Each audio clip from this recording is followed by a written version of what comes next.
want to bring in Tennessee Democratic Congressman Steve Cohen.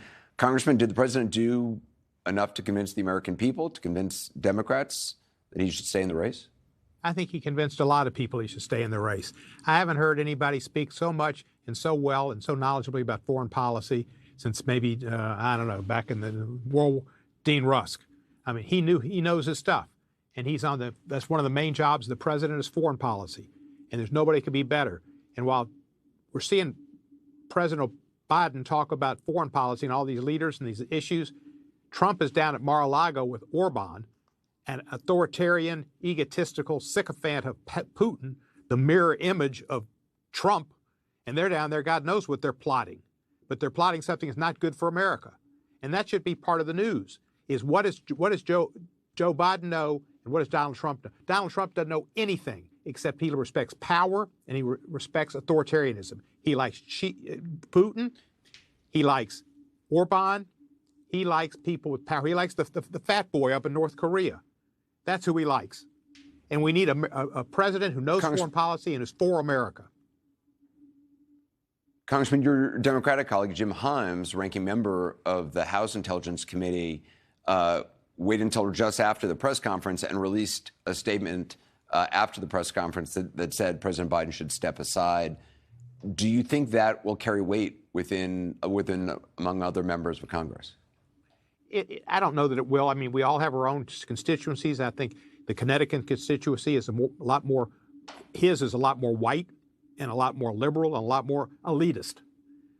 My district is black, and it's people who are at the grassroots who their children have gotten child tax credits because of President Biden. Women know that he's got their back on choice, and they're given opportunities for people in the middle class as it comes from the middle down to get a chance to have the American dream and to be in the middle class.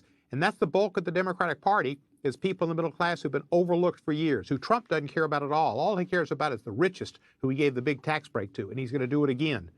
But Joe Biden cares about regular working folks, and they're not being heard. They're for Joe Biden. Congressman, CNN's Jeff Zeleny has reported tonight, just moments ago, that former President Barack Obama and former Speaker Nancy Pelosi have talked about President Biden's candidacy. Neither is reportedly sure what to do.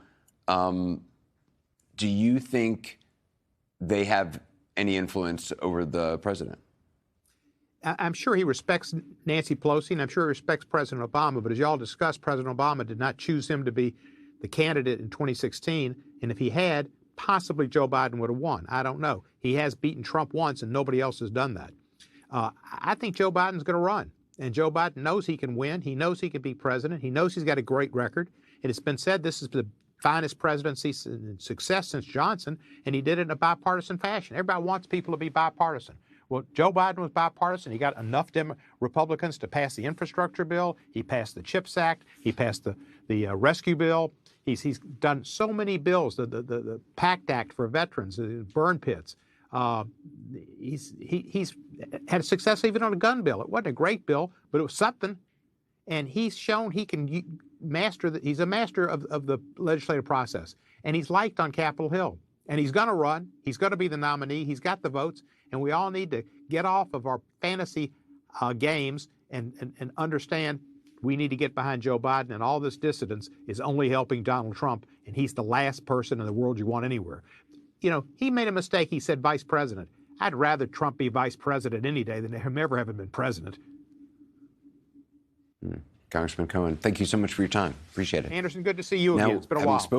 Yes, it is. It's always good to have you on the program. I appreciate it. Having spoken to a lawmaker, I want to get a sense from